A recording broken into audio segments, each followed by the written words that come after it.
Alright, we are here today with the Red Hood Unpopular Opinion video. This was a character that was getting requested a lot. And recently we've done Nightwing, we've done Deathstroke, so why not keep along that same type of category and go with Red Hood. Now, I was surprised to see how many people's opinion on Red Hood was honestly to have just kept Jason Todd dead. I wasn't really expecting that. It is also no surprise that I do see a lot of people whose favorite Robin, whose even potentially favorite character is Red Hood. So let's dive into these comments and see what some of you had to say. The first comment we're going to start here with is Golden Lantern. He's arguably my least favorite Robin of the main four. One of the things that always annoyed me about his character is that he never had the characteristics of a Robin, yet he was one. You could say the same for Damian, but at least he was related to Bruce and then learned the ways to be a proper Robin like Tim and Dick. That's a fair point. And within the situation that Jason found himself in as a boy, usually you would think that Batman wouldn't look at somebody like that and think to himself, he's worth taking in. I need to take in this boy, teach him patience,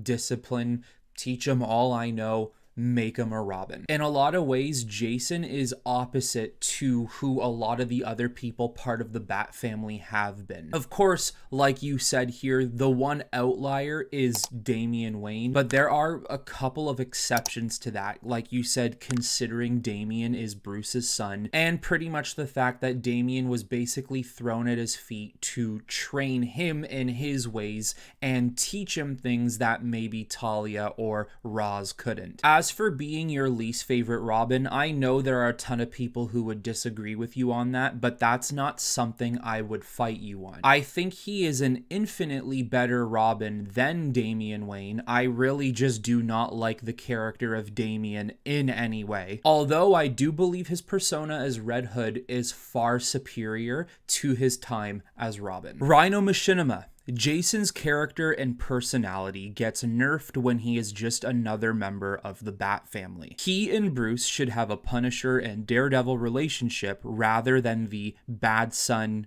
good dad archetype, especially since we now have Damian as well. It is interesting that you use a Punisher, Daredevil type of relationship, considering that when a lot of people look at Red Hood, they immediately think of him as DC's Punisher, or people always talk about who would win in a fight, Red Hood or Punisher, or we should get a crossover of Red Hood and Punisher. But this is another one I can agree with. I think Red Hood's stories could become more interesting if you introduced him more like a Punisher to Batman. Of course, Batman has multiple sons because they're all adopted, and at the end of the day, if you care about someone enough, you don't need to share the same blood to be considered family. That is essentially how he feels for people like Dick Grayson, Tim Drake, Barbara Gordon. There is a different bond with Damian, not just the fact that he is the biological son, but he is younger. So Batman really needs to dig deep into that boy to strip any bad or evil away from him. Whereas with Red Hood, I feel like it's sealed. This is who he is now. The Joker caused unrepairable damage. Jason is an anti-hero now. He is going to be someone who, in my opinion, should not really change back into the viewpoints that Batman wants him to have. He's never going to be that Robin again. And I feel like they should have a relationship where Red Hood does things that Batman absolutely does not agree with. If they get in each other's ways, they absolutely will fight one another, but there are times where they can team up, and even though they disagree, they agree about the entire situation that they might find themselves in. James Howlett says it's intriguing how the fandom hated Jason back in the day, that they would vote to kill him, but now they love him. Very interesting how that works. Sometimes it can take months, sometimes it can take years,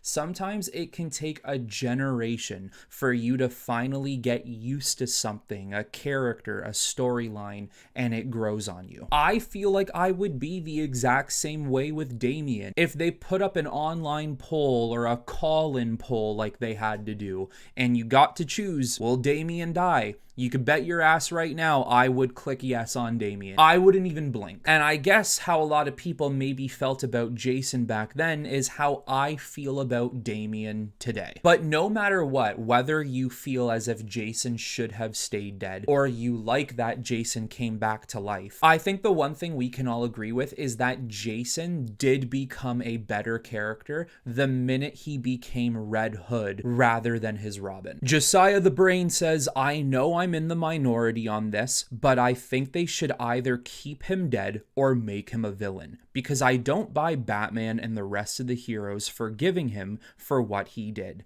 He's a much more well-written character as a villain. It's very interesting because you know in a lot of interpretations of Batman how he feels about killing. It's something he tries every day to avoid to do, and it's something he wants his closest members to avoid doing as well. Although Batman does work with people who don't have a no-kill rule, who will kill if they really have to. At the end of the day, Batman's rule is likely in effect for a lot of characters, a part of the family, but most importantly over everything, it's a rule that he himself wants to try and keep intact. He doesn't want to be the one to kill anyone. Although the biggest reason why the Bat family might forgive him, or more particularly Batman might forgive Jason, is because they're going to use the excuse that Jason is one of his sons. And when it comes to family, you are more likely to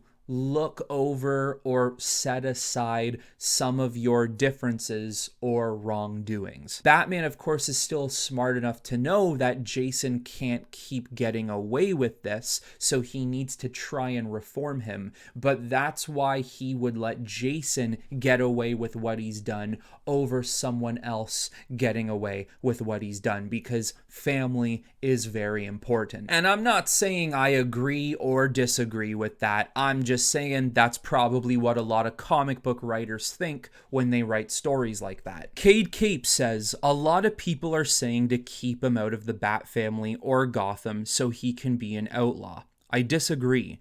Despite popular belief, Jason doesn't just kill whoever he wants. Batman literally works with a woman on the Justice League that doesn't have a no-kill rule. Wonder Woman. She doesn't do it nearly as often and only does it as a last resort, but she does and has killed before.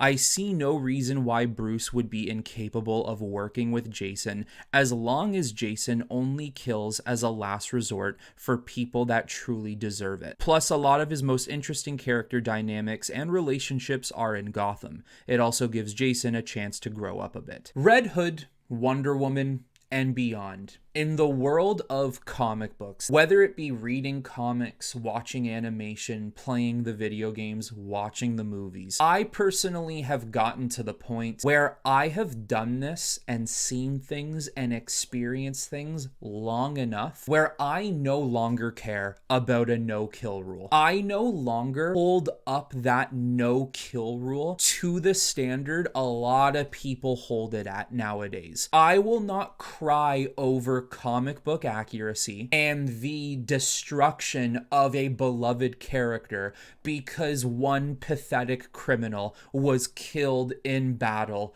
against Batman, Superman, whoever.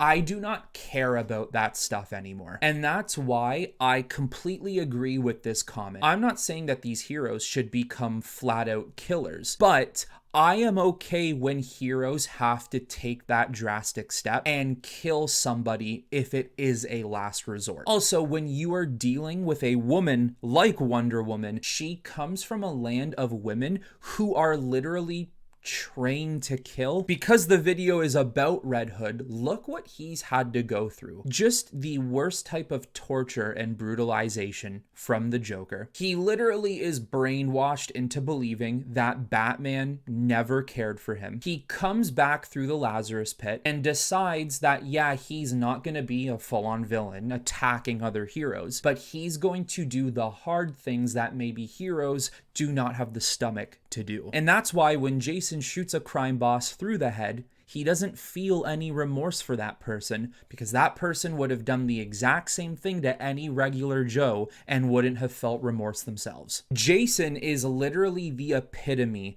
of what a lot of fans like to say nowadays. Why do you keep locking up these villains if they're just going to come out and do the same thing all over again? So instead, Jason is the one who's ending that from happening. Agree or disagree, no matter what, it is effective in some way. So that is why I have a better appreciation and understanding for the lack of a kill rule. I'm not saying I want Batman going around being a murderer, but if he happens to inadvertently kill a couple of guys in fights, maybe 1, 2, 3, I'm not going to be shedding tears over a criminal. Now, there's a couple of comments here that are very similar to one another. Hani Putani, KEEM, and MP860, in which you all say that he should have stayed dead. But Hani continues to say if he had to come back, he should have been a villain to Batman for a short while until he would have been killed by the Joker again,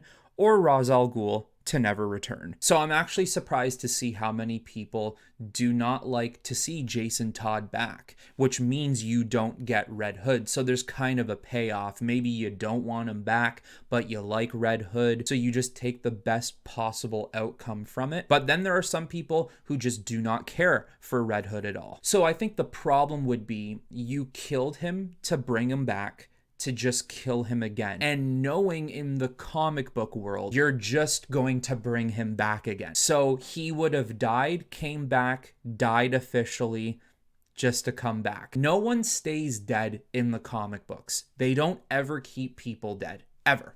Ever. Especially when it is a bigger, more important character such as Jason Todd. Of course, when they gave the idea to kill off Jason Todd in the past, it was huge, because they haven't done something like this before. They wanted to shake things up. But here were your true options. You either keep Jason Todd alive and we continue the story that way, or you kill Jason Todd just for us to bring him back again and give him a different storyline. So he's not really dying. He's going to come back no matter what. That is exactly what would have happened here, because these comic companies have a very hard time at really deciding to kill people. They struggle with the idea of that. So if they killed Todd to bring him back, to kill him again, they would have just brought him back again. There's no staying down for a lot of these characters. Temple says, I think Red Hood should have grown up as a character to a full-on adult instead of being a teenager all the time mentally. Characters growing up throughout all the years, such as Dick, Nightwing, or Wally's Flash,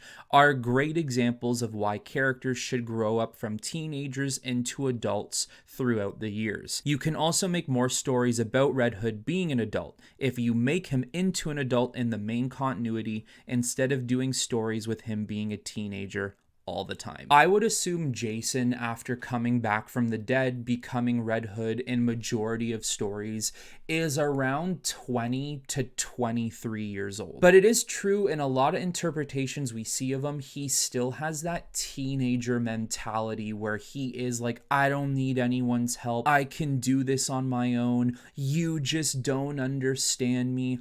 I'm better than you. I'm smarter than you. Wah. He does have that type of personality. And in ways it makes sense because Jason never really had somebody who could teach him how to grow up. He had Bruce Wayne for a time until he died, and that relationship was completely severed. And even coming back as Red Hood, their relationship will never really be the same. Jason is closed down. He locks himself off from people. So even as a potentially reformed Red Hood who gets back in the good graces of Batman, I still think he's too stubborn to allow maybe Batman or Alfred or someone else in the Bat family to teach him how to grow up a little bit. And even though I don't like the game, I think Gotham Knights has a good representation of what a more disciplined and grown-up Jason Todd